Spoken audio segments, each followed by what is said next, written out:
This is the second in what is a series of forums that we're doing as we prepare for our next comprehensive regional plan named On to 2050. And the topic for today is, have we reached peak driving? I'd like to thank our moderator for today, Sarah Jindra from WGN-TV, and our distinguished panelists from also the Medill School of Journalism for providing this space for us, and to Northwestern University, particularly the Transportation Center in Diana Merrick, the Assistant Director of the Center, for partnering with us. We're in the process of doing extensive outreach for our next comprehensive plan, and it's important for us to do that, to be able to engage with and listen to the residents of the region. And so far we've done more than 100 workshops. We've had conversations with more than 7,000 residents, but our work isn't done. One of the goals that I've set for the team is to make sure that we double the amount of outreach over what we did a decade ago as we prepared the 2040 plan, and in our trajectory, we're on track to do just that. And so this is the third in a series of Big Idea Forums. It's meant to stimulate discussion on important topics in our region. We launched the series at the Stony Islands Arts Bank, and that was a standing room only crowd, and we already have a fourth forum scheduled. That one will be on aging, and I thought it was interesting when I took a look at the title that was selected. It's putting it in perspective of the millennials and the Gen Xers, because when you take a look at a 2050 horizon, they in fact will be the senior citizens then. And so, you know, it's hard to fathom, but it's the truth. And so our aging forum, which will be in October, will actually be about preparing for those needs of the millennials and the Gen Xers. Our vision at CMAP is advancing as one unified region. And often there are subjects that are too broad and too deep for a single community to tackle alone. We also believe that our economy is strongest when everybody in the region is contributing to it, and believe that there is much greater strength when we work collaboratively and speak with one voice. And so, enough from me. I'm going to turn it over to our moderator for today, who will introduce our distinguished panelists. Sarah Jindra, WGN-TV. Sarah, it's all yours. Thank you so much, Joe. All right, everybody, just a little bit of housekeeping before we get started here. I think you all received a card on the way in. If you have any question that you think of throughout the discussion, please just go ahead and write that question on the card, and someone from CMAP will be around to collect those. And then around 2:30, we're going to start answering some of those questions for you as well. But in the meantime, we're going to talk to these wonderful panelists. Jackie, let's start with you if you want to just introduce yourself to the group. Hi, I'm Jacky Grimshaw, and I'm at the Center for Neighborhood Technology. It seems like I've been there for half my life. I'm responsible for policies for the organization, as well as I manage our transportation and community development program. And transportation is near and dear to my heart. And Hani. And I'm Hani Mahmassani. I'm a professor of transportation at Northwestern and the director of the Transportation Center. And certainly the topic today is very much one that's of interest to me personally as a researcher and as a citizen, as well as to our center here at Northwestern. And John on the end. Hello. Good afternoon, everybody. My name is John Oliveri. I'm the National Campaign Director for 21st Century Transportation at the United States Public Interest Research Group, US PIRG. We've done a series of reports around the end of the driving boom and the changing travel behavior of millennials. And so I'm excited to be here with you today to discuss this important topic. And as Joe mentioned, I'm Sarah Jindra. I work with WGN-TV. I do their helicopter reports and traffic and transportation. So a lot of times I see the back end of this whole issue, kind of the problems created on the roadways, the congestion, the crashes. So it's very interesting to me to hear kind of the planning that's going on behind the scenes. So I think that said, we're just going to jump right in here with the topic today being, have we reached peak driving? And CMAP released a new report, and I know you've all read it here, that says it discusses VMT, or vehicle miles traveled. And it says VMT grew faster than the population between 1950 and 2004, but in the last decade, that trend has stalled. Do you agree with that? Do you think we really have reached peak driving? And if so, what do you have to back that up? Whoever wants to start, I'm not going to call anybody, we can just kind of chat. Sure, well, I'll jump right in. So first, let me start with the term peak driving itself, because I think it's kind of important to get the vocabulary right here. So I've never personally been a huge fan of the term peak driving. It's kind of a catchy phrase that the media has somewhat latched onto, but it sometimes, and all too often, I think, short circuits what is an important discussion about a series of economic and cultural and demographic trends that are underway in the country that are individually important to understand. And when we talk about peak driving or peak car, it was always unclear to me, are we talking about peak total driving? Are we talking about peak driving per person? Are we talking about peak vehicle ownership? What are the metrics that we're going to use to sort of measure what this means? And so my organization and in our research, we discuss this more as the end of the driving boom. And the reason we use that phrase is that there are, as we've put forward in our reports, a series of, as I said, demographic and cultural and economic conditions that we observed over the last 60 years. And so basically from the end of World War II up until 2004, we saw near linear increases in the amount of per capita vehicle driving on average that happened each year. Over that period of time, per capita driving increased about 2.5% annually on average, whereas total driving increased 3.8%. So those are some really steady, sharp increases in annual driving year in and year out. And then right around 2004, something began to change. The music, as you were to put it, seemed to stop. And around 2007, we saw resulting declines in the total numbers of vehicle miles traveled, whereas in 2004, we started seeing decreases in the amount of driving that the average individual did, so per capita driving. And that raised a very good question, which was, is this the end of near linear increases in driving? And if so, what's behind that? And taking a hard look at this question, there's no really easy answer to it. So in the last 2 years since this slowdown from 2004 and 2007, we've once again seen driving increase really dramatically. As of late 2014 up until today, we've had somewhere in the ballpark of 3% kind of vehicle miles traveled growth. So many are wondering, was this the economic recession? Was this a change in the way that people get around? Are millennials thinking about transportation differently than their forefathers? And I think that's a complicated and broad discussion, but that's kind of the roots of it, right? What are the causes of this? What happened? Well, the evidence is that driving went up for a really long time, then it stopped going up, and now all of a sudden it's going up again. What's going on?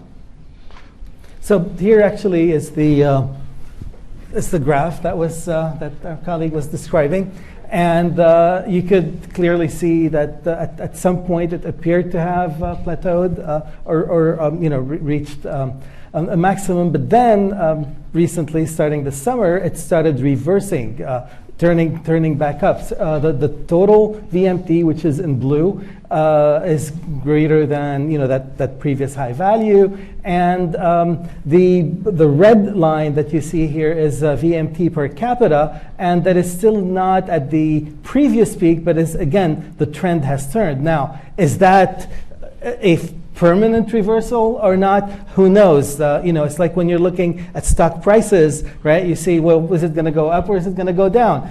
So there is, planners certainly are tracking and monitoring, but as my colleague indicated, one has to think about what might be the reasons behind some of these trends and some of these shifts. And certainly we know that the economy, more broadly speaking, has been a factor in decreased VMT. We know that price of oil was a factor as well. But primarily, though, the hypothesis has been that there is a fundamental shift in preferences that people have away from individual car driving towards other alternatives, be they walking, bicycling, use of transit, and so on. And really the verdict is very much still out at this stage in terms of are these shifts that we're seeing, are they really permanent, or is that, in other words, is that a structural kind of change, or is it more in the nature of fluctuations perhaps, or maybe a delayed reaction from a behavioral perspective? And so some more recent research that my colleagues at the University of California, Davis, and at Georgia Tech have been performing, now focusing on California residents primarily, have compared the attitudes of millennials to those of Generation Xers or Gen Xers, and what they have found is that the differences are really not that significant. And if in fact we could have those slides, you could see those. And so there's clearly more of a technology orientation among millennials. That's very clear. They're more likely to use, more likely to bike, more likely to walk, more likely to use Uber, for example. But when you ask them about their attitudes towards various lifestyle issues, for instance, if I could have the next slide there, okay, and the next one, okay. So there's a series of attitudinal questions, okay. So yes, they're more tech savvy, they're smartphone oriented, and so what you see there are the responses of millennials versus Gen Xers, and you could see that they're fairly close, though clearly the millennials are going to be more oriented towards use of technology. But then go to the next one. And there they ask them whether they see the need for cars. And in fact, the overlap in responses is very striking. And then they ask them whether in the future, the next slide, whether what's their desire for future mobility. And again, they want to drive more, and that was really surprising in that particular survey.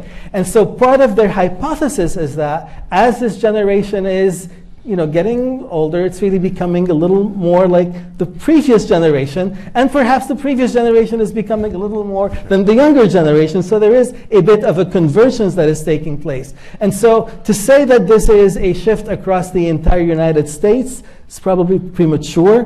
What is clear, though, is there is more diversity in preferences and lifestyle preferences that are expressed in people wanting to live in central cities. But unfortunately, not everybody has really that opportunity even to go live in a city that has public transit, that has walkable neighborhoods, and so on. And so you're going to continue to see a lot of heterogeneity was the term that we would use, or variability in preferences. And but there is nothing that says at this point that yes, forget the car. Let's not let's not plan for that anymore, or assume that all the kind of symptoms that you mentioned that are associated with individual driving are just going to go away. So let's not plan for them.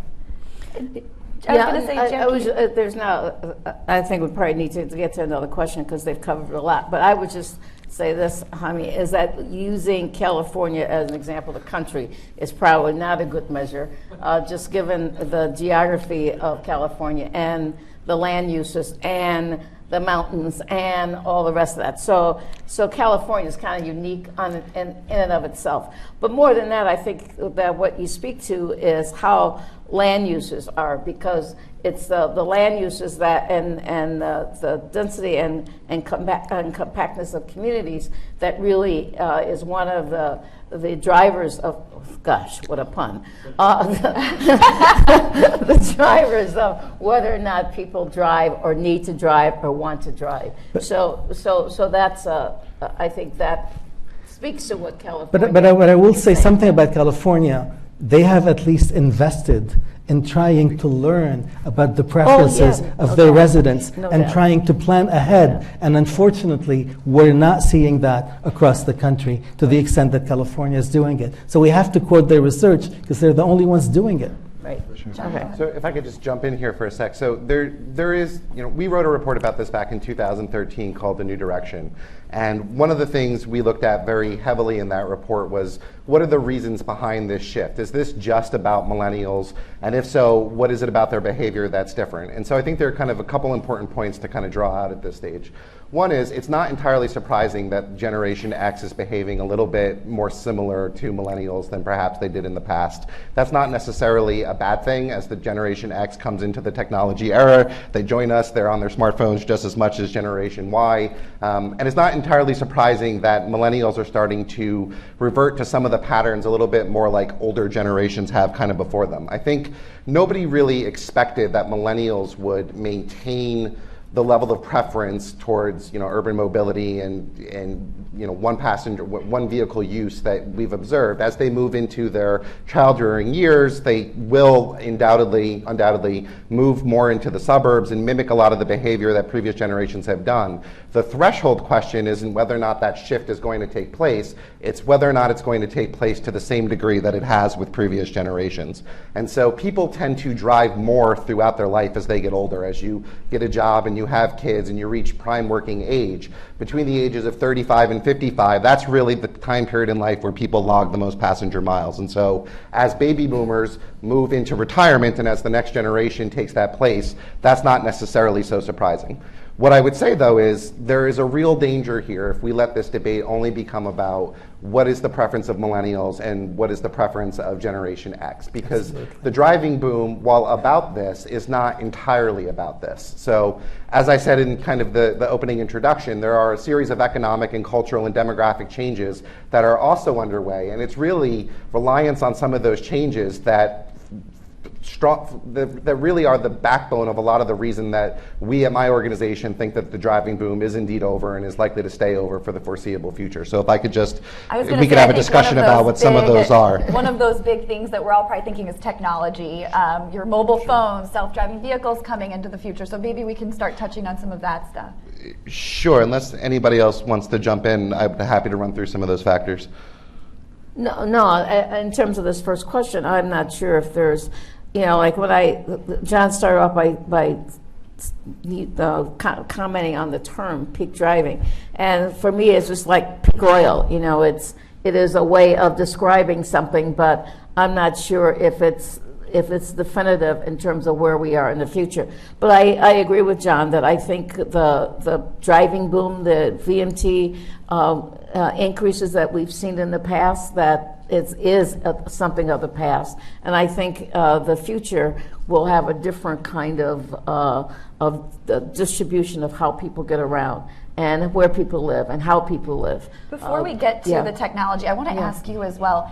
We've been talking kind of on a national scale. You do a lot of work in Chicago. Are you seeing some of these similar things that we're talking about here in the Chicago region? Well, one of the things that we didn't talk about is vehicle ownership. And I went at, getting ready for this, I looked at some of the tools that we've developed at CNT and the number of vehicles per household. And I wish I would, like John, I could quote figures off the top of my head. I can't, so I wrote them down. So in the year 2000, the average household vehicle ownership was 1.54. All right. 9 years later, this is after recession, the vehicles per household was 1.62. In 2013, which is definitely post-recession, is down to 1.1.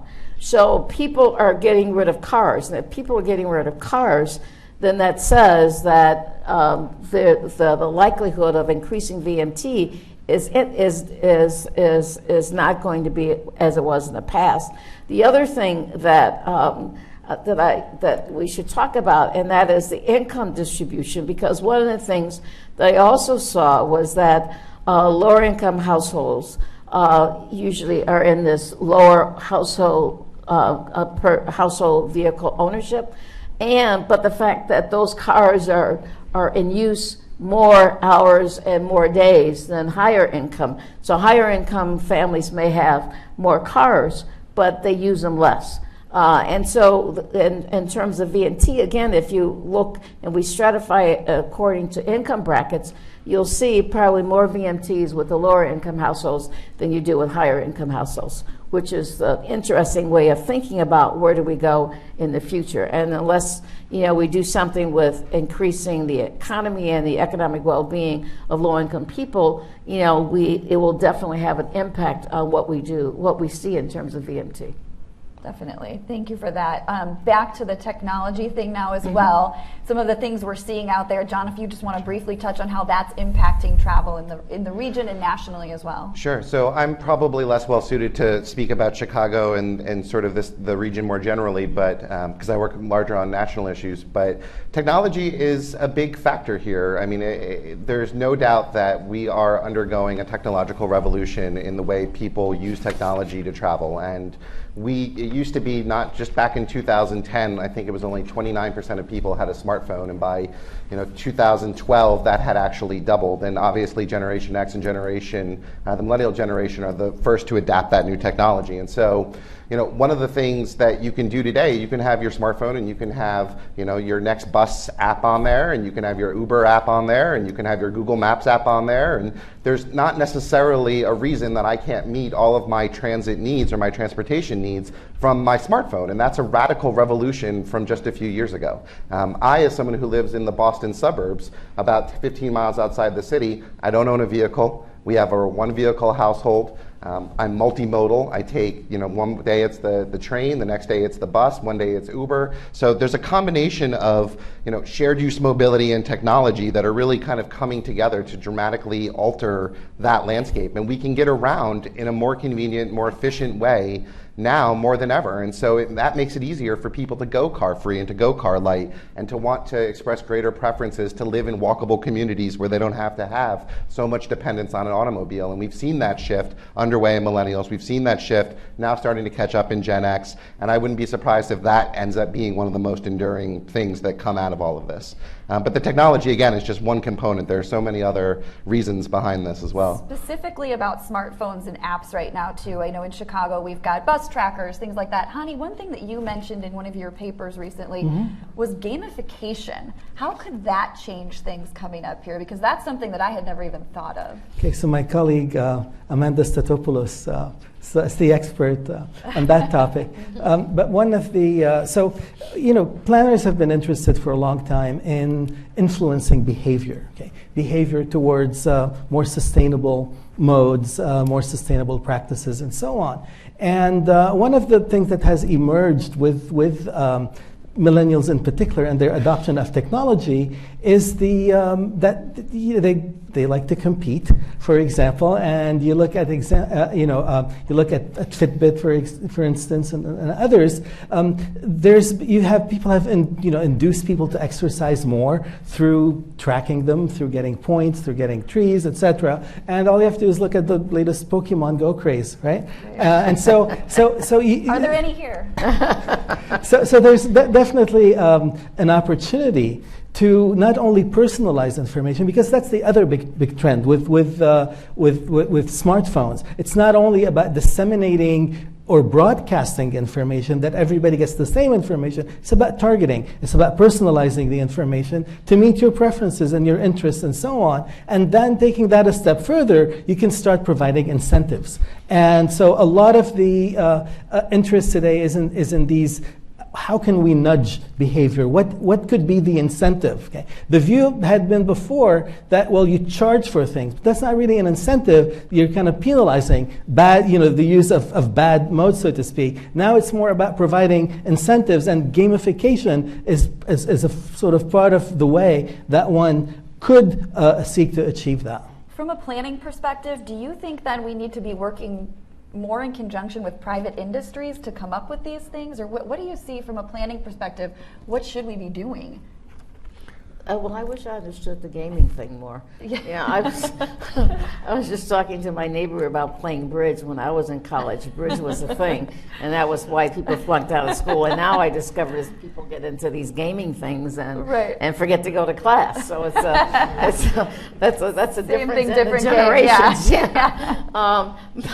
But in terms of planning, one of the things that we saw as a planning gaming thing that came up a few years ago now was the whole SimCity thing, when people were able to use the computer and what if and do various scenarios. And I think the ability to engage the public, for me, planning and public engagement go hand in hand. And to the extent that we can have better plans because we engage the people more, the public more, and if we can engage the public through gaming, I think it helps in terms of people getting a perspective. I know when you say 25-year plans, I know when we first started working with the community on a long-range transportation plan, and you say 25 years, I said, my gosh. You know, it's like Joe saying our millennials are going to be, you know, the next seniors. And for the public, it's, you talk about planning, they want to know about the stop sign on the corner that they need to get. So it's I think from a planning perspective, gaming can help in terms of informing the professionals who are actually have to produce the Go 250 plan. You mentioned the stoplight on the corner. I was just curious if you guys could at all mention, how do we continue to move forward and plan for 2050 while still maintaining our roads and our infrastructure and our system that we have right now? I, again, do traffic, and there are some very heavy delays out there on the roadway. So what's the answer? I know right now, one example on I-55, I don't know if you guys have heard, they're talking about the managed lane. So making that median lane an express toll lane where people would have to pay to go faster. Are these the types of things we should be doing now, or should they have been thought about years ago so that it was already in place now? See, Joe, this is what I say. You got to engage the people. They have to understand this. So we're talking about a 25-year horizon, but we do it in 5-year increments, right? Mm-hmm. So there's a process in the planning that these guys are responsible in planning, is that, you know, dealing with those kinds of issues come in a 5-year planning process. So it's every 5 years we have to look at what kind of money do we have, what kind of projects do we have, you know, how do we solve various problems. So we really will not wait to 2050 to solve your I-55 problem. Go ahead, John. So I think as we look to the future, there's really kind of an important point to be made here, which is, you know, we do so much in the planning world of thinking about what the future is going to look like and then trying to provide for that given future. It's the, you know, predict and provide kind of model. And that makes a lot of sense, right? Like we have all of this data available, we're trying to figure out, make sense of it, we're trying to look into the future. One thing we figured out is that we're pretty bad at doing that, actually. You know, the federal government has, you know, issued a series of forecasts for what future driving trends are going to look like.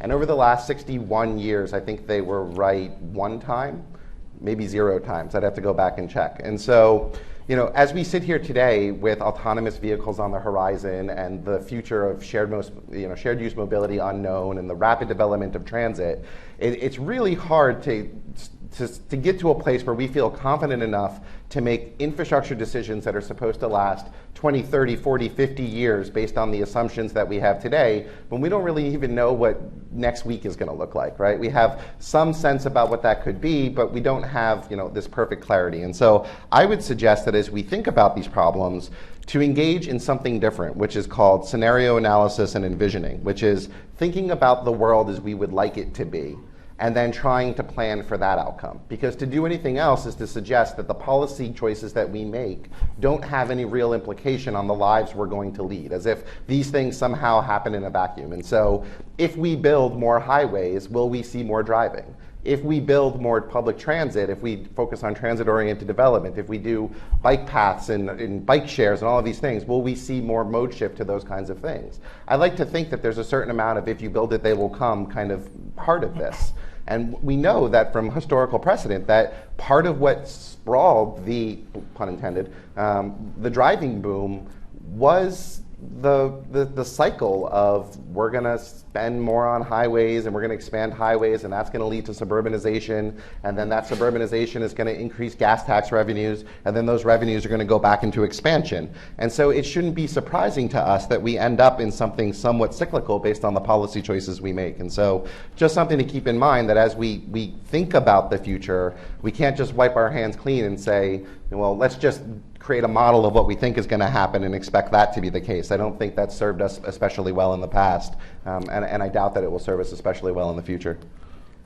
I think that and we may differ here as the engineer. Avoiding planning because of uncertainty is exactly the wrong approach, frankly.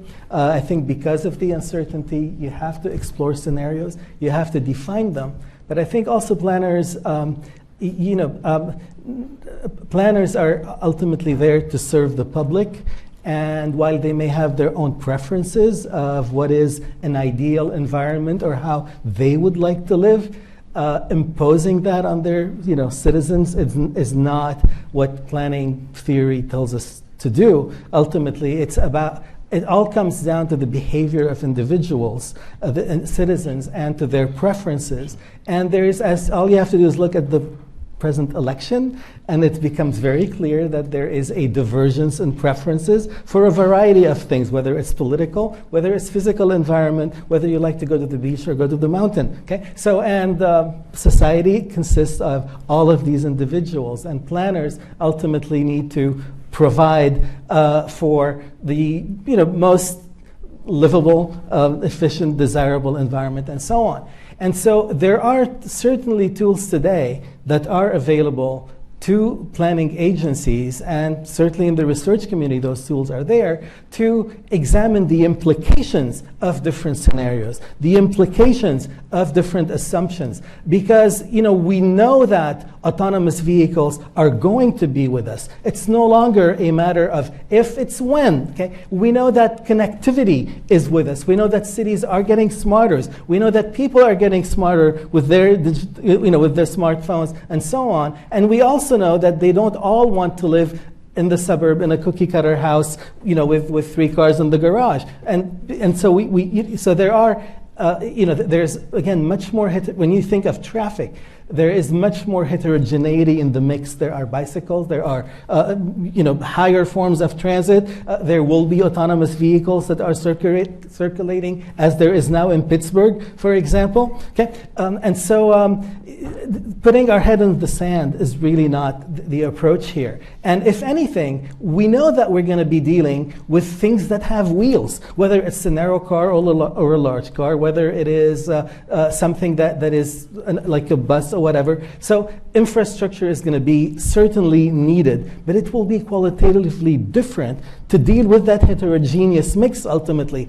I'm scared, frankly, today to see the investment that is being made in, say, things like bike lanes, which I'm all for, without considering the implication for circulation, for all the entities that go together. I'm going to start a new project. I want to start taking picture of every pedestrian who is only looking at their smartphone while they are crossing. I'm going to name them and shame them because this is so dangerous. I mean, there is a disaster that's in the making here when we don't plan for these things. So there are qualitative things that we have to do to our infrastructure, as well as quantitative for whatever scenario might evolve. And there is such a thing that's called robust planning and robust design. That is, you design for a variety of scenarios. Whatever one ultimately happens, you're ready for it with some modifications to whatever you're invested in. But uncertainty is really not an excuse to not plan and ultimately invest. And John, go ahead. I have to respond to that. So there's no doubt that the advocate just ran out of time. Sorry. the advocate and the engineer in the room disagree a little bit about this. But so look, there's no doubt that planning has a proper place, in how we should be making these decisions, and the data has, uses, and we can and should listen to that data to a point. We can't get ourselves to the point where we are only believing in the predictive value of that data because we have some great model. And the idea that we would impose beliefs on people, I think that's a terrible misnomer. I think that is, when you do scenario planning and you do envisioning, you're not necessarily imposing beliefs on people. You're combining what you think is a plausible scenario or what is a helpful scenario with travel preferences, and you're putting those two things together, and you're saying this is where people are moving, these are the needs that we have, these are how we could potentially meet those needs, how do these things all fit together? And so absolutely, there is a proper place for, are people driving more in the future? Are they driving less in the future? Are they biking more? Are they biking less? Those things can and should inform the decisions that we make. My only point is we haven't done a really good job in the past of just blindly following that and forgetting about the fact that policy plays a role too, and the future we would like to see is also something that we have to somewhat create. And so it is this balancing act. Just to end the discussion here, is that I am all for planners, and I think policy does have an important place to fit into this process. You know, that's what I said before in terms of whether or not we have reached peak driving. A lot of it has to do with the policies that are put in place, land use policies, the policy about incentivizing different kinds of behavior for people. So, you know, it's not one or the other. I think it's both and. And you know, I agree with a lot of what both John and Hani said, but you know, to put a fine point on it, I think that we have to not only look at scenarios, but we have to look at policies, we have to look at current behavior, and we have to look at the future that we like to have, and put all those things together and come up with you know, kind of a direction for us to go. I feel like Jacky should be sitting between you. I think so too. Let's just go through a scenario. Let's say we did assume that we have reached peak driving here. Mm-hmm. What would the implications be for, let's say, the Chicago region to start with? Well, you know, for me, that's an exciting possibility because, you know, as a transportation I love, but transit is high on that list, right?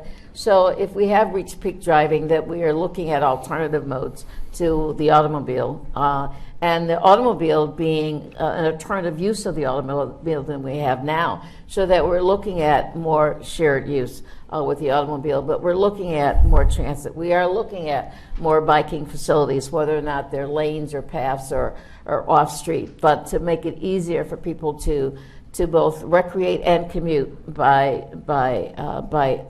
bicycle. I think also we're looking at compact development, you know, transit-oriented development, so that we can have people living in places where they don't have to use an automobile to get around.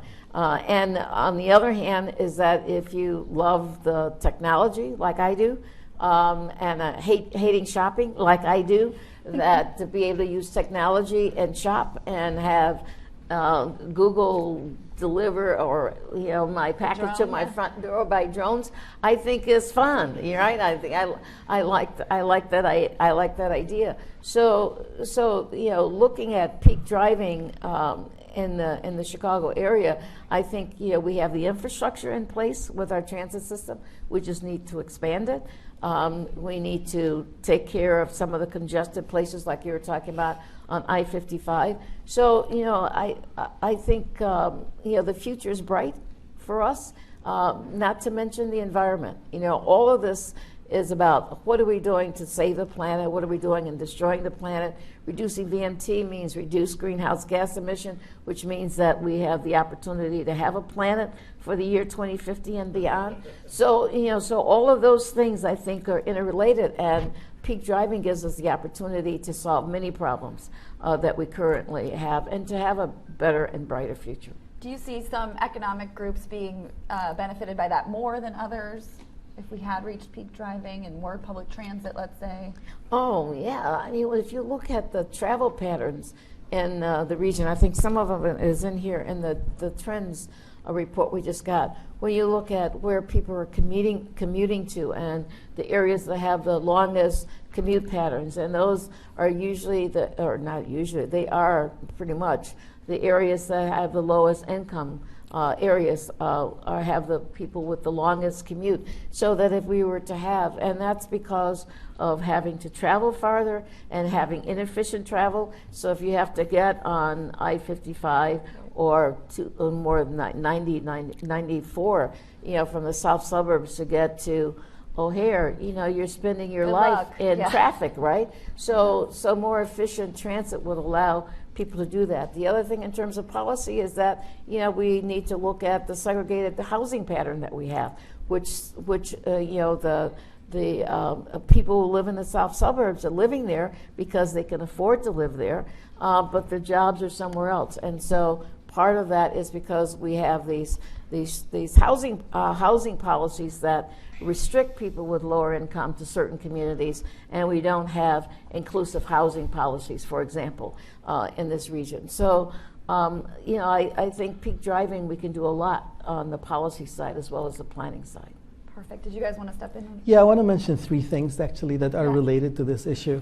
One of them is, there's a difference between saying maybe you don't need a car because you could use Uber or whatever. But essentially, from a pure driving standpoint and vehicle miles of travel, if you use Uber, that's actually more VMT because that car has to come to you and then go to the next place. And so from a total VMT perspective, it actually is more for that same trip. So I mean, there is no going away from the need from some kind of wheeled vehicle that's going to satisfy that trip. It could be a bicycle, it could be something else, but unless you are living very close to all your opportunities, which is great. But then the other side of that, look at San Francisco has recently been declared as having reached the peak of unaffordability in terms of housing. Okay, and so that's a case of a city that's beautifully accessible in many ways, walkable, great neighborhoods, espresso places every so many blocks, and so on. But you people can't afford to live there anymore. Okay, and so that's the other I think concern that one should have in connection with that. The third thing, though, is I want to go back to the point that you made. We all want things delivered to us. We want them now, right? And so what is that leading to? I mean, freight. Things have to be delivered ultimately, all that great food, unless you're growing it in your backyard, which is a good movement, urban gardening and so on. But things have to get there. And what we're seeing now with people wanting everything delivered here and now is that Amazon, which used to serve the entire country from one warehouse, is going in and putting a whole level of warehouses all over the country, all over inside the cities, to be able to make those deliveries. And so those companies are innovating, but that is in fact creating a different kind of need to meet sort of this last mile delivery. And so all the developments in electronic commerce, omni-channel retailing, etc., have very important implications on industrial land use, on delivery, and that requires planning. And only public sector agencies can do that in a way, at a scale that is sufficient to enable the lifestyle that citizens desire. Do you guys see the quicker deliveries, needing things now? Do you think it'll have a drastic impact on traffic as far as more trucks on the roadway? Something visual that we will actually see, the needing it now? Because I know you mentioned drones. Yeah, there'll be a little bit of that, but the majority of it is by truck still. Well, you're seeing a lot more delivery vehicles already. Mm-hmm. You see the Amazon one, you see the FedEx, you see the post office, there's a lot, and there's a lot of independent contractors, and there's a crowdsourced type of delivery as well, with Uber and others getting into that space. So we are seeing that. I think it is still transitional ultimately, because unmanned aerial vehicles will be a factor for that very last drop. But in terms of all the organization from a warehousing, distribution, etc., yes, there will be more trucking. So I guess my question then is, how do you plan for that? If, let's say, we have our peak has gone off, personal vehicles are going off, but deliveries are going high, how do you plan for that? So all those folks like me who don't like to go shopping, they're home and their cars are not going to the shopping mall. We're relying on one truck to bring all those packages. Hami's right. We'll never get rid of the wheeled vehicles for whatever reason. The question is, how can we make our travel pattern more efficient?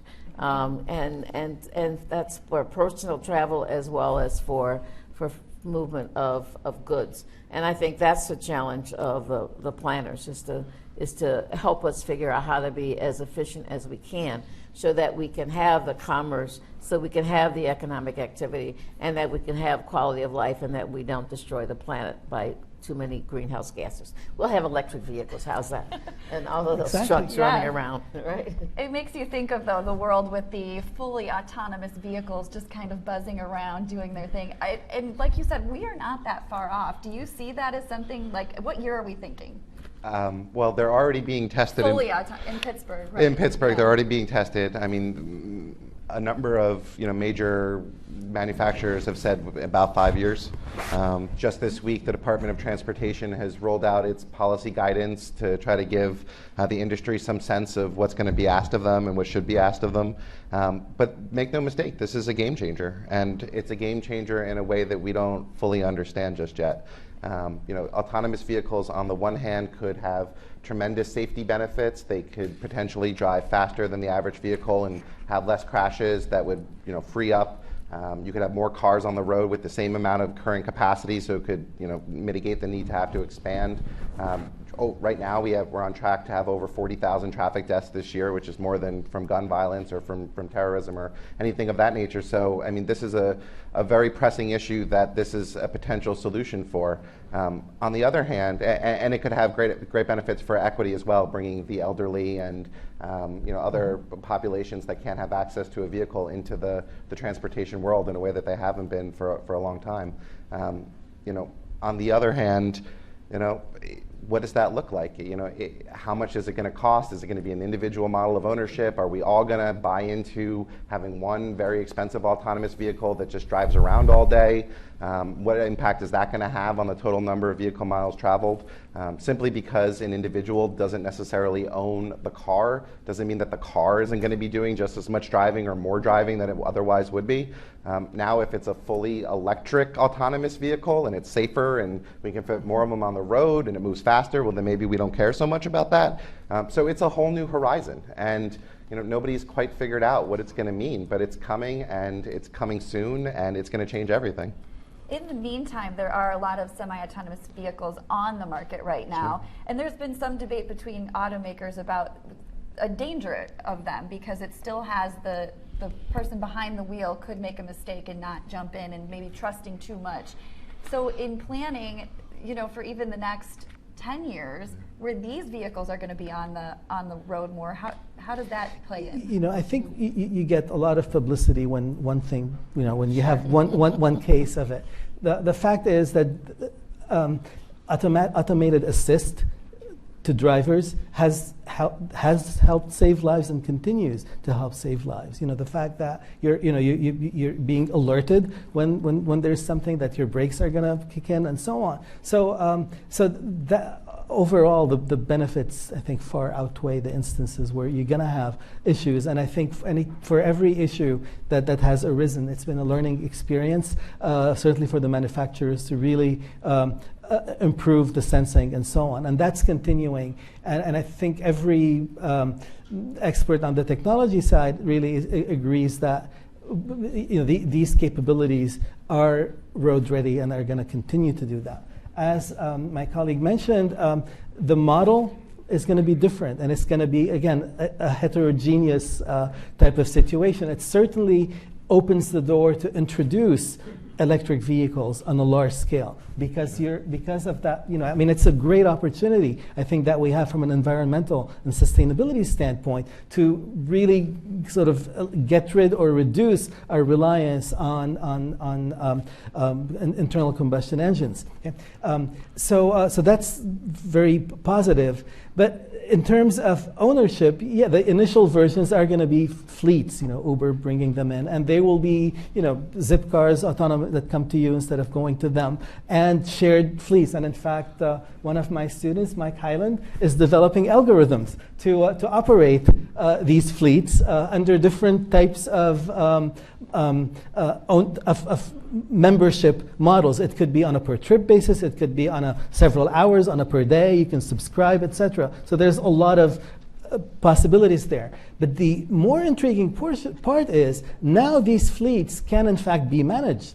How you route them, how you schedule them, and so on. And that can help manage traffic for us. So we have additional opportunity to do that. Now, the planning agencies are not going to run those. It's going to be private entities, but they're going to be large enough that if you start coordinating, you can have real impact on traffic instead of having millions of individual drivers making these choices inefficiently. Now you have fleets that can optimize that, and that is another opportunity. The big concern that I have from a traffic perspective is that if I can increase my throughput, my flow on freeways, for example, if I can avoid flow breakdown, which creates these parking lots on freeways during the peak period, because I have autonomous capabilities, because I have connected vehicles, then what's going to happen when then they get off the freeway and go onto city streets that are really not equipped to handle all that excess throughput? And that's where, again, the management is going to be important. And there's no reason for us to wait until 2050 to examine these questions. We can and should be ready for them. Well, are you familiar with this, I think it's called Smart Trek? It's an app that's out in California. It's kind of like Waze, you're familiar with Waze? Yes. But this goes a step further than Waze in that it provides incentives for people to, leave home at a different time, take a different route. Yes. To using algorithms, it reroutes as you go so that not everybody is going in the same direction. And it sounds like what you're suggesting your student is doing the same thing, but on a fleet basis in terms of these autonomous vehicles. Looking at so fleets. This is with people driving right now. That's what I talked about earlier with nudging and incentives, because in some cases they tell them, well, if you go later, you're going to give you a coupon so you can pick up coffee at Starbucks, for example. Yeah, exactly. Yeah, that's what Smart Trek is based on. One of my former students actually has owns his own company that's doing exactly that as well. Okay. Plug. Plug. See, if you become his student, all these things you could do. We do have some questions I want to get to, but really quick first, we talked about the scenario, what happens if we had reached peak driving.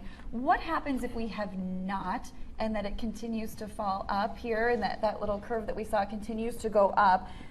What do you think is the impact of that?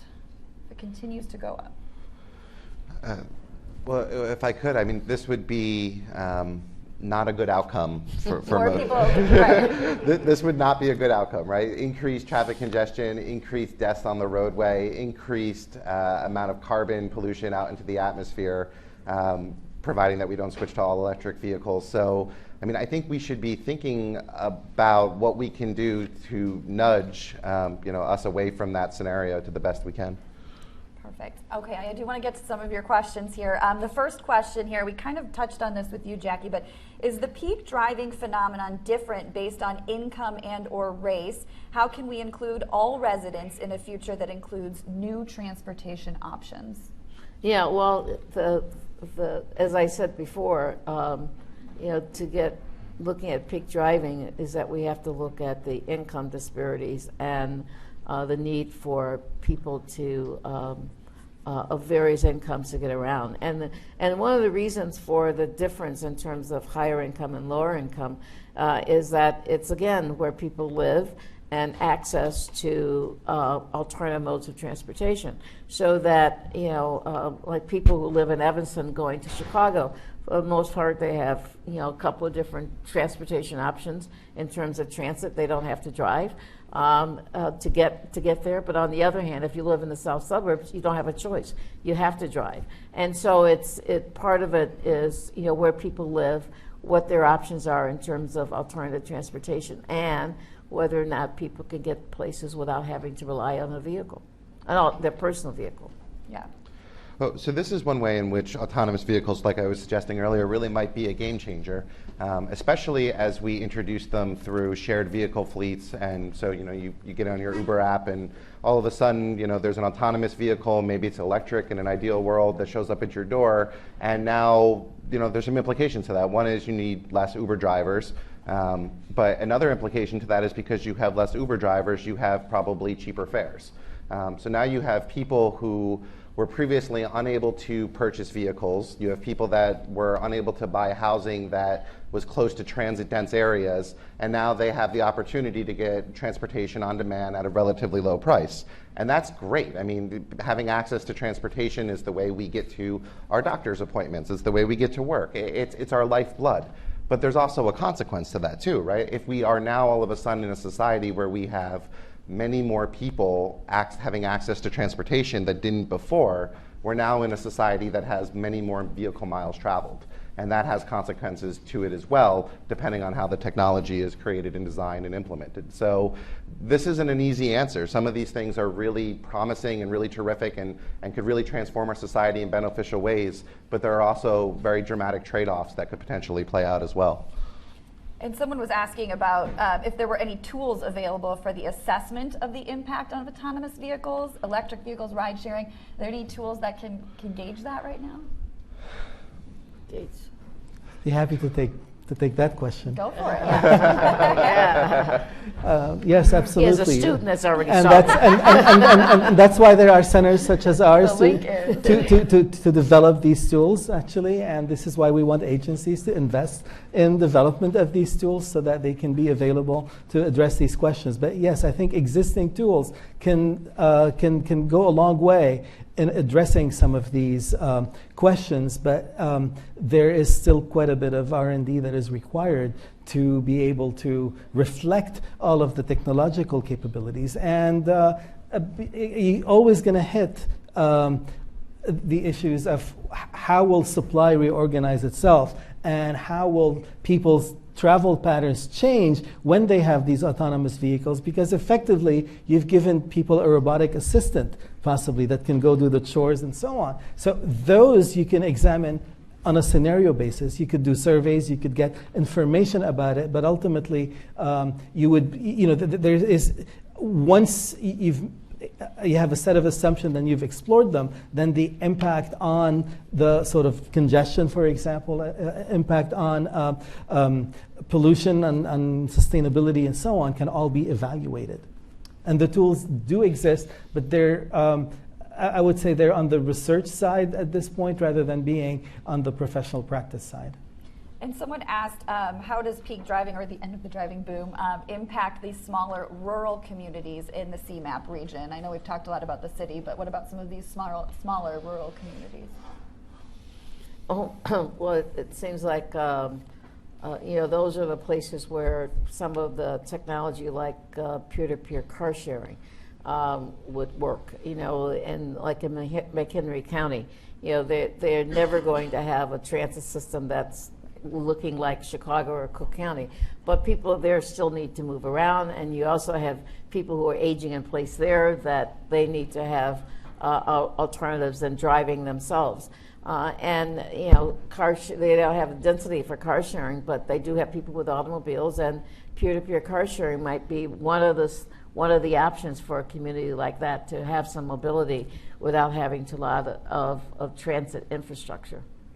Perfect. In fact, taking this just one step further, in terms of the impact on transit, I think that would, again, with more autonomous vehicles, you could pretty much take care of a lot of the suburban collection, distribution type aspects of transit, and really focus your resources on building very high quality, high capacity lines, whether it's rail or BRT, rather than putting out the higher sort of cost per rider services that we may have today. And so the ability to hybridize transit essentially between more private pickup, delivery, etc., with then very high quality transit line haul lines that could make a very big difference. And someone was asking about VMT. Does that trend relate to driving or moving from point to point? Vehicles. Yeah, vehicle it's by miles. definition. You don't have to Vehicle miles drive it yourself. Somebody's driving it, though. Yeah. And considering self-driving cars in the future, do you see the pattern change or stays the same with the VMT? If there Probably were, would if it was Increase. Yeah, You I would think? say it'd increase, yeah. So in that case, which would be why you're saying electric cars would be the best for the environment. Exactly. If we Yeah. have drastic increases in the number of vehicle miles traveled, then we better make sure that those are fully electric vehicles, or we're going to exacerbate a whole bunch of pre-existing issues. Someone wants to know about peak parking. What about peak parking? Clever. Can that be rationalized with new technology? Can anything help with parking? Yeah, eliminate cars. There you go. Well, that's what they're saying with the autonomous vehicles. You don't park; it just drives, right? Like, Information and pricing. There's also a certain level of free subsidy that often happens when we build new construction, and we, to an extent, subsidize the cost of actually putting that parking in there. And there's been kind of a move away from taking back some of those subsidies so that we can, incentivize other ways of getting to that building. Here's a question about the economic, environmental, and public health costs of driving are well known. What role, do these costs play when deciding how to plan and invest with limited resources in our transportation system? Joe? Well, that's a terrific question, and we actually put out a report on this very thing. It was called What's at Stake, and we published it last year.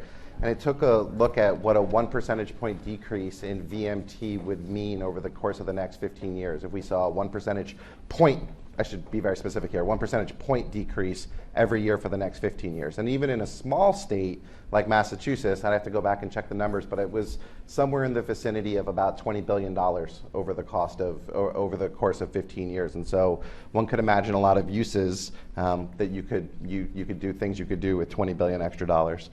So it matters a whole lot. Even incremental decreases, and again, not a 1% change, a 1 percentage point change in the growth rate of driving every year. If you were to assign economic value to some of the things like how much less road maintenance would we have, how much less gasoline consumption would we have, what would our upkeep costs be, you can assign a rough number to those things. And it turns out that over time, if you're able to dramatically change the curves, those benefits increase year in and year out. And over a certain period of time, you get to a point where you're actually saving quite a bit of money, even in a small state. Did you look at health benefits? We did. And that's included in that? Sure, so that's included in that, like how many days of work do we miss every year because of traffic accidents? What are the healthcare costs of having to actually treat people as a result of that? How many less accidents could we expect if we had a 1 percentage point decrease? And so we looked at economic implications, we looked at environmental implications, we looked at public health implications, and we tried to assign an economic value to those things. And then we plotted that out to see what that would look like if those trends started to diverge over a sustained period of time. And it turns out even in a small state like Massachusetts, where I live, those benefits get substantial really fast. Yeah, well, it's the direct health benefits, like in terms of car crashes and injuries, but also, the indirect in terms of respiratory diseases and asthma and things of that sort. Sure. And I should be clear, those aren't all public benefits. Some of those are private benefits, right? Like that's how much money am I not spending in gasoline that I otherwise would be spending. So it's not fair to just say this would be money that your local, municipality would have to then go and invest in things. Some of it would be personal savings. Jackie, you spoke about the decrease in household car ownership, gave us the numbers on that. Someone was asking, is it attributed to baby boomers and older people stopping driving? Maybe it doesn't affect millennials. Well, let's see, millennials the generation starts at 1983, and so, they would be in 2013, they possibly could be in that number. I don't know, I have to go back and get the geeks to tell me, the how that demographic distribution, in terms of I think it was just over 1 car per household in 2013. So I'd have to look internal at the numbers to get the right answer to that. Sure. I don't want to just off the top of my head, because I really don't know off the top of my head how the demographics. She's honest. Right. All right, we've got another question. But it's knowable, if you go to our website too. The data came from 2 different areas of the website. One is our Housing and Transportation Affordability Index, and the other one is all transit, and that's where those data are, and all the methodology and the stuff is there. So whoever asked the question, if you really want to know, go to the website. It's there. It's just not in here. Google it. Yeah, Google it. Hani, can you provide examples of gamification ideas for transportation specifically?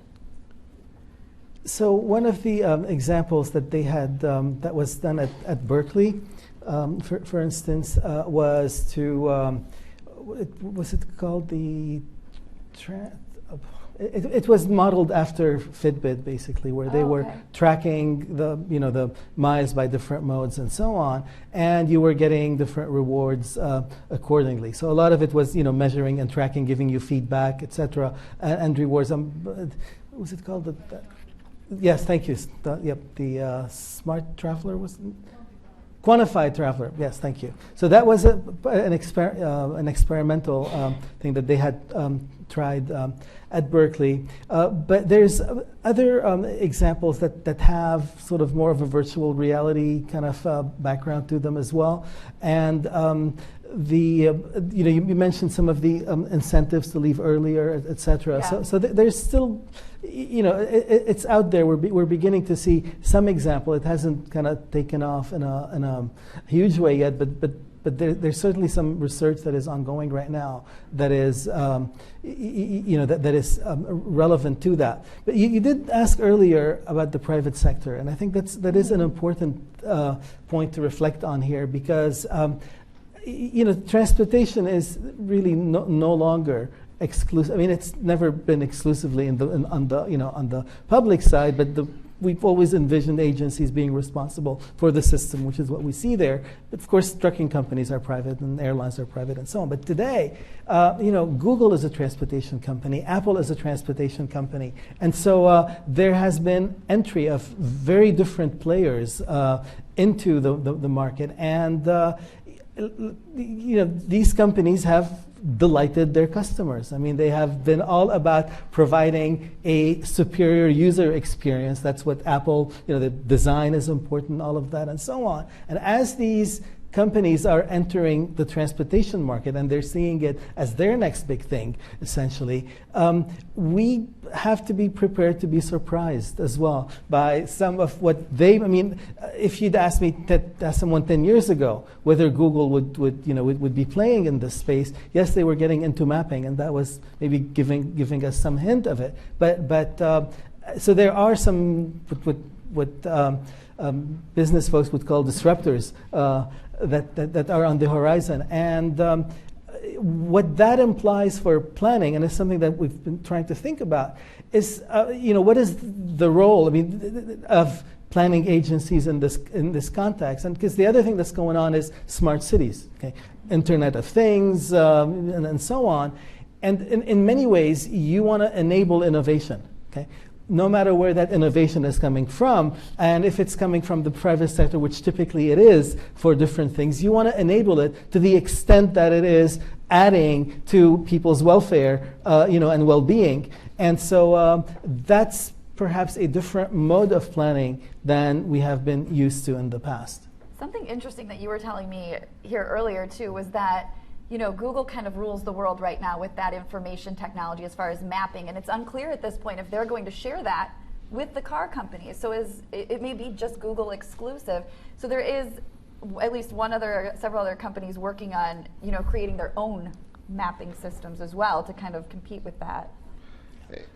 And yet they were the spoilers when it came to smartphones, because iPhones had their own sort of operating system, and Google launched Android. Right. And that enabled the growth of all the competing companies and the lowering of costs. It also goes just beyond the mapping technology too, right? There's a whole bunch of data that's involved in operating an autonomous vehicle, and one can imagine the kind of data that would be involved if there were a crash between multiple autonomous vehicles or one autonomous vehicle and a human-operated vehicle. And if there was a device in the car similar to like a black box that we have in a plane, one could learn a whole lot very quickly about the circumstances of that crash, and then we can look at that data and we can learn from that data, and we can improve the technology to make it safer in various iterations. Now, what the Department of Transportation has recently said is we want autonomous vehicle manufacturers to share that data with their competitors. And as you can imagine, the notion of sharing your data with your competitor is probably not something that gets a lot of folks in the industry super excited. But at the same time, one could also imagine that there could be real benefits to having that big data available in terms of making it safer for everybody and making it more efficient. And so there are real trade-offs and real policy considerations that they're still working to try to figure out at the federal level, and that nobody has a real clear answer on yet. And actually, that policy is requiring that these black boxes be on the vehicles. Yeah. Interesting. Going back to the basics here real quick, we've been talking about the transportation of everything. What transportation infrastructure is most needed for Chicago's region future? Expand our transit system. The transit. You're from Boston, we don't. Hani, what do you think? All of it. All of it. It's a system. Start small, Hani. It's a system, and I think that's really important. You have to keep in mind that it is a system. And it's an intermodal system and multimodal system, and it needs to serve a variety of different uses, from individual bicyclists to trucking and freight. And John, you may be able to touch on this. It's along the same lines. Who will or how will we fund any new infrastructure when our current roads are crumbling? Well, that's a terrific question. It's kind of the question, right? So I don't know. Joe's waiting for your answer down there. Yeah, I don't have an easy answer to that. I don't think anybody really does. There's a certain amount of reprioritization that certainly can and probably should take place. Smart Growth America put out a report called 2014 Repair Priorities, and they looked at how much various states across the country are spending, how they're spending their money. Are they spending it on repairing the existing infrastructure? Are they spending it on expanding the existing infrastructure? And one of the kind of startling takeaways from that was that between 2009 and 2011, states collectively spent about 55% of their available transportation funds expanding the existing infrastructure, and about 45% repairing the other 99%. So if in a world where we have crumbling roads that are a D grade by the American Society of Civil Engineers, we're in a world where we have almost 60,000 structurally deficient bridges, one has to start with the assumption that before we talk about new sources of revenue, are we spending the revenue that we currently have in the most appropriate way? Then and only then do I think we move on to a discussion about additional sources of revenue and where that should come from, and should it be the gas tax or a VMT fee, or overhauling the tax system has been suggested by certain political candidates. And so I think you begin there. Are we spending the money we do have appropriately? And different places are doing that differently. I don't want to paint everybody with a broad brush here. Some states are doing an incredible job focusing on their repair needs, and other states are not doing as well. So in the Mobility 2050 study that our center has conducted, Professor Joe Schofer done a fairly extensive review of revenues and investment on repair, maintenance, and so on, and ultimately came up with a set of recommendations in terms of how one might go about addressing the financing shortfall, I guess, that we do have in that. But there are no magic bullets ultimately. So choices have to be made. Right. Yeah. And then someone asked for more information about the managed lanes, such as the proposed I-55. A good idea, a bad idea? Are there good models elsewhere? Again, that's talking about making an express toll lane out of the shoulder lane here on one of our expressways, I-55, where you would pay dynamic pricing. So if it's really congested, you would pay more to go into that lane and avoid traffic. Good idea, bad idea? And they have said that if it works on I-55 and they do it, they would consider doing it elsewhere. It depends on how it's done. Dynamic pricing and other forms of smart pricing can provide financial incentives for people to drive less or to drive at times of day that are not as congested. There's a real question, though, of whether or not we're going to expand the existing infrastructure to account for something like that. So are we going to spend billions of dollars to widen the road to put something like that in place, or are we going to convert a shoulder or a general purpose lane to that effect? And I think the answer to that question could have a big impact on whether or not the dynamic pricing is doing more harm than good. We like managed lanes and we like dynamic pricing.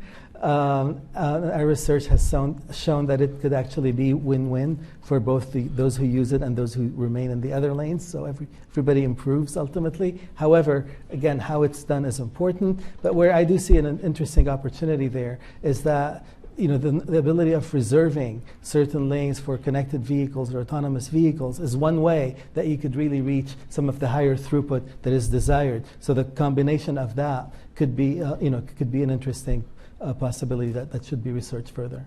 And so you can't forget those folks who are lower income. Like I said, some of the people who would have to use those lanes are the lower income people who are going to the factory job that's paying, $18 an hour.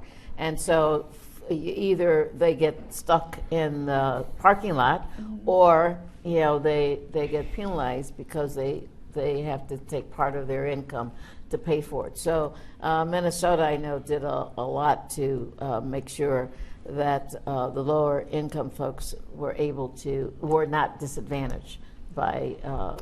What did they do? Do you know? Part of it, well, there's several things. One was looking at a credit, like through the, the transponders. Sure. So that if you had your income verified, and I'm not sure all the ways they verified income, that the transponder that normally would deduct from me would not deduct from them, so that they were able to use the lanes. Interesting. Kind of along these lines, what are your thoughts on road expansions given congestion issues, any environmental implications and possible health consequences for expanding roads? So this one is near and dear to my heart. This is basically the general thrust of the work that we do at the 21st Century Transportation Program at the U.S. Public Interest Research Group. And it tends to be a somewhat divided issue, and there are folks that feel very strongly on both sides of this. Where we come down is that expanding as a general rule, and this is not the case in every circumstance, but as a general rule, expanding highway infrastructure tends to result in something that's known as induced demand, which is basically you've now created more capacity for the roadway, and so cars are going to, over time, fill that capacity. And so one of the best examples of this was the Katy Freeway in Texas, where it actually got to be the widest highway in the entire US, maybe even in the entire world at one point. I think it was 26 lanes across or 28 lanes.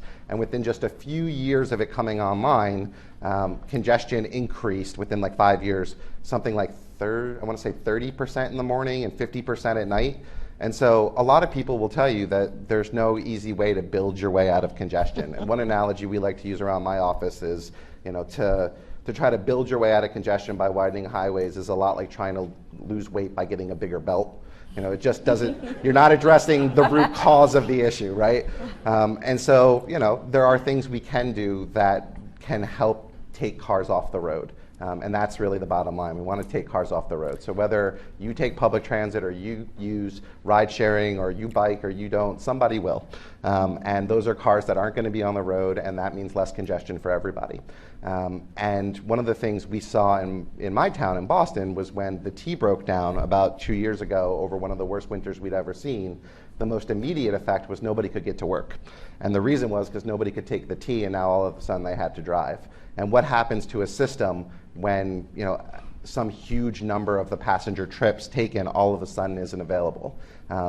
Now, that's not to say that's a perfect solution. There are other costs that say that maybe transit isn't the silver bullet there. But I begin with the premise that we need to take cars off the road, and if we expand our freeways, not in all cases, but in a lot of cases, there's good reason to believe that that's going to put more cars on the road over time.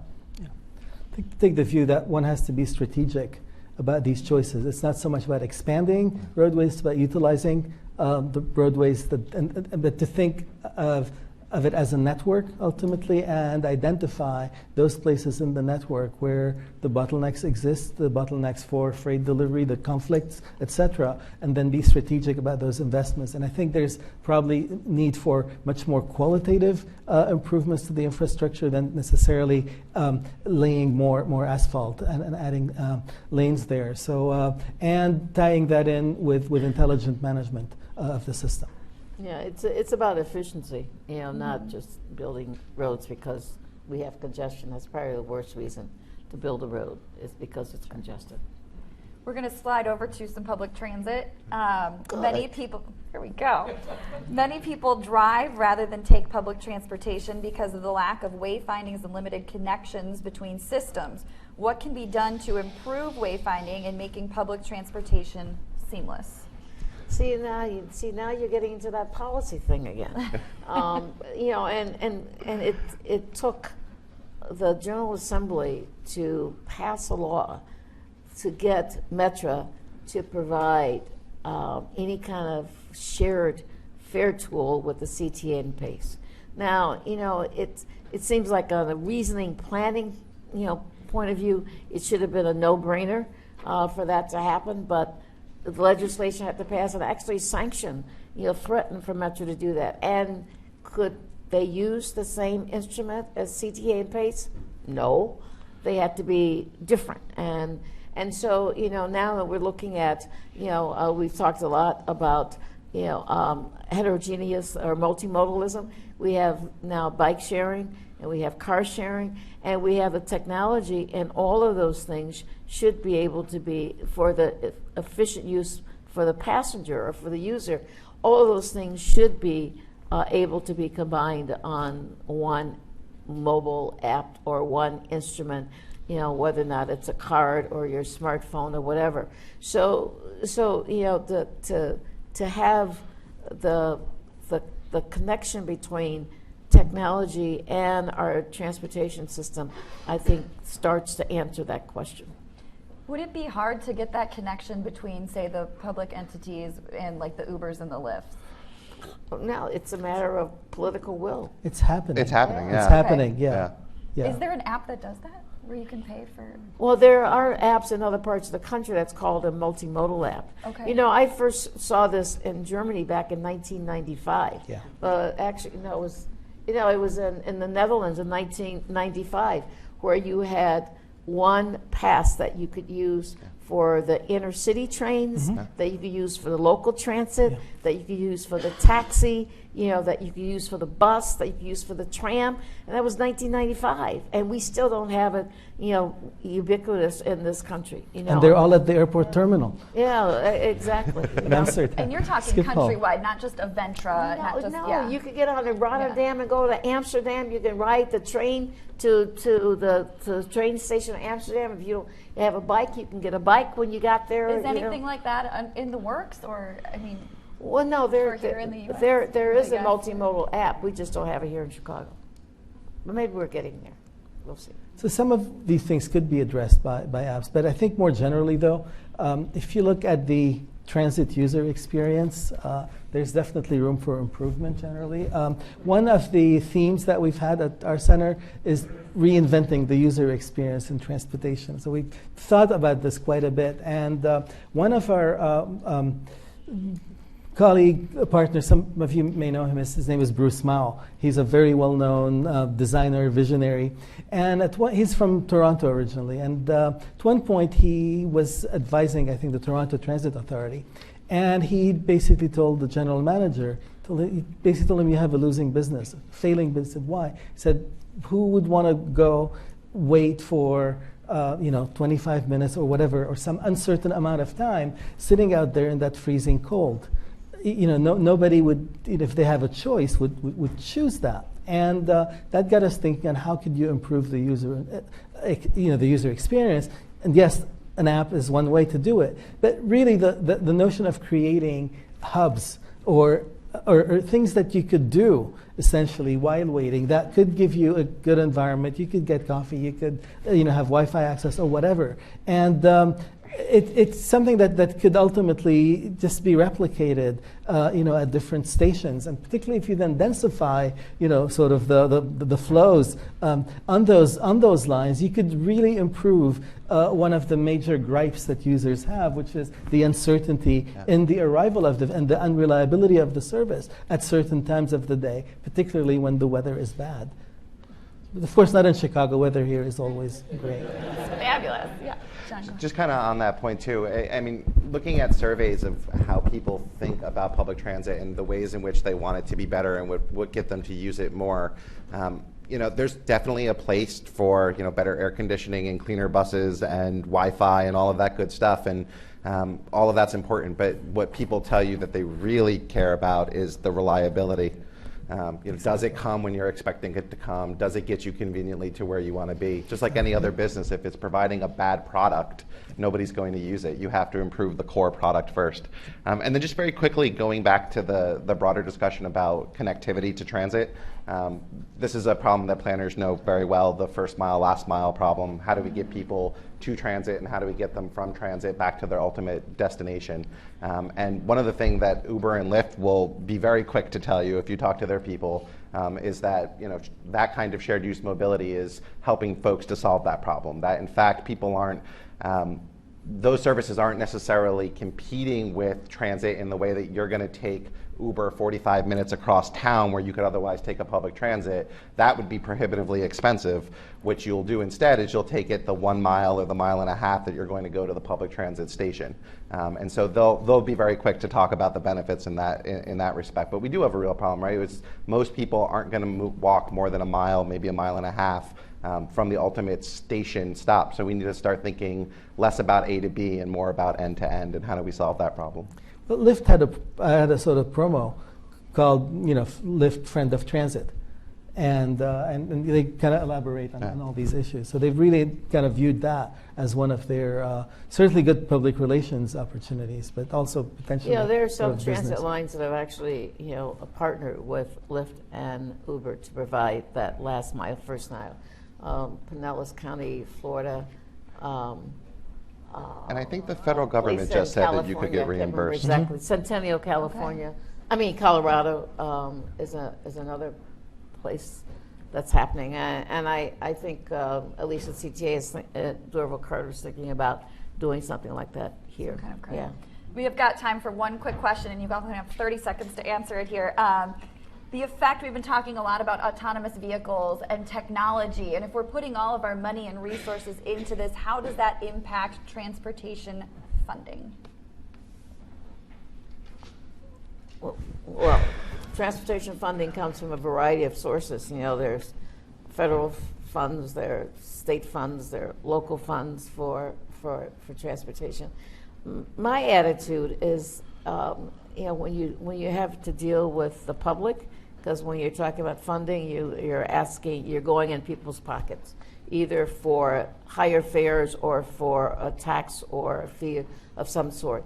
So when you're talking to the public, or if you're talking to a politician, if you're talking about state or federal resources, that you have to make the case for what is going to happen with the money. And I think when we don't have referenda here in Chicago and Illinois, but when referenda are required in other places in the country, and it's for transportation, and people know what it's for. I mean, the whole Measure 5 out in California was all about explaining to people that you're going to get some congestion pricing, that you are going to get some high occupancy lane, you're going to get expanded transit, et cetera. The requirement, you have to have 2/3 of the voters voting for it, and they got 68% of the voters saying yes, because it was very clear what was going to happen with the money. And so, if we can demonstrate the need, and we can tell folks, here's where your money is going, this is what you're going to get, this is what the benefit is, then you can get that support rather from the public or from the politicians. Real quickly, anything to say on that? How do you pay Google for the use of their search engine? With your eyeballs, right? You see ads. And so you can start imagining different ways of monetizing services, at least. Not the hard infrastructure, but services. I would say that this is an incredibly difficult question to answer, and probably an even harder question for our political system to resolve. But I gave you 30 seconds. Come on. You can do it. I don't know if I can do it in 30 seconds. The federal gas tax hasn't been raised since 1993. The amount of money that we need to spend on our infrastructure is probably in the trillions. We're not coming anywhere close to meeting the demands. And there hasn't been a very serious discussion about what the real way to solve that is, whether it's a VMT fee or whether it's states raising their sales tax. What I can tell you is that in the absence of federal action, where we've largely, in the FAST Act, which is the last long-term bill on this, we cobbled money together from a series of various sources that were non-related, and a lot of them were budget gimmicks and they weren't actual real savings. So we haven't actually still solved that problem. But in the face of not really solving that problem, there's about $200 billion in infrastructure improvements on the ballots in states across the country this November. Many of them proposals to raise the sales tax to a certain point to be able to fund infrastructure improvements. So the federal government is stuck on this question. I don't expect that they're going to solve it anytime soon, but states are plowing ahead because they have real needs. Perfect. John, Hani, Jackie, thank you so much for being here. And thank you guys for all being here today. That'll wrap up our talk today.